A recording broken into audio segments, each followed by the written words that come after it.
Trend set చేయాలన్నా ఆయనకే చెల్లుబాటు. అది సినిమా హాల్లో లోపల రీల్స్లోనైనా నిజంగా రియల్గానైనా ఆయనకే చెల్లుబాటు అని చెప్పక తప్పదు. ఎవరైనా సరే ఒప్పుకోవాల్సిందే. ముఖ్యంగా విషయాల్లోకి వెళ్తే ఏంటంటే, ఈనాడు సినీ పరిశ్రమలో పవర్ స్టార్ పవన్ కళ్యాణ్ ఆయన మేనరిజాలతో నెంబర్ 1 స్థాయికి ఎదగడమే కాకోకుండా రాజకీయాల్లో కూడా తానే గేమ్ చేంజర్గా ముందడుగు వేయడం జరిగింది. ఈనాడు కూటమి ప్రభుత్వం విజయానికి బ్యాక్ బోన్ ఆయన అని చెప్పాలి. అయితే 30 ఏళ్ల క్రితం సినిమా హాల్లో బ్లాక్ టికెట్లు అమ్మే వాళ్ళని దొంగలా చూసేవాళ్ళు. విసనపేటలో కూడా 4 థియేటర్లు ఉండేవి.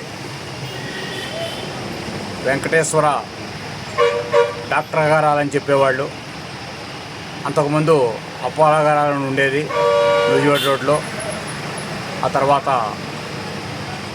అది నా చిన్నతనంలో 66, 67 సమయంలో చూడటం జరిగింది.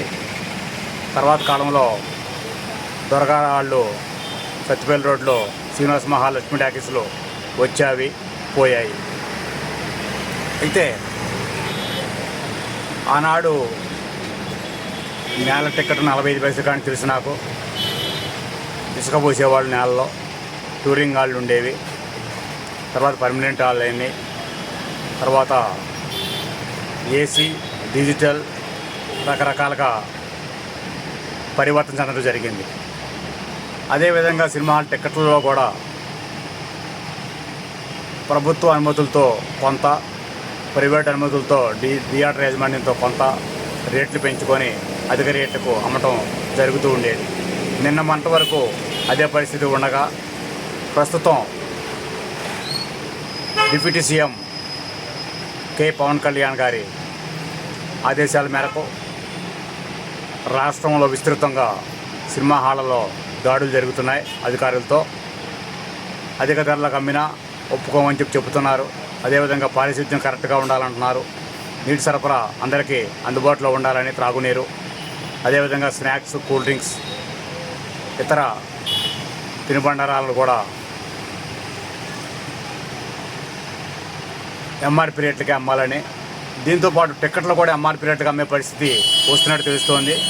మరి వీటన్నిటితో పాటు పార్కింగ్కు రేటు లేదని, ఫ్రీ అని గతంలో వాట్సాప్ గ్రూపులలో ద్వారా కొన్ని జీవోలను బయటపెట్టడం జరిగింది. మరి అయితే ఏది ఏమైనా ప్రస్తుతం కుటుంబం మొత్తం వెళ్ళి ఎంఆర్పీ రేట్లకి వినోదాన్ని ఆహ్లాదంగా, ఉత్సాహంగా, ఉల్లాసంగా పొందేందుకు దారి తీసిన వ్యక్తి పవర్ స్టార్ పవన్ కళ్యాణ్, మన డిప్యూటీ సీఎం అని చెప్పవచ్చు. ఇది నిజంగా ట్రెండ్ సెట్ చేయడమే అని చెప్పాలి. మరింత సమాచారంతో మరోసారి మీ ముందుకు నమస్కారాలతో 3 మీడియా యూట్యూబ్ ఛానల్.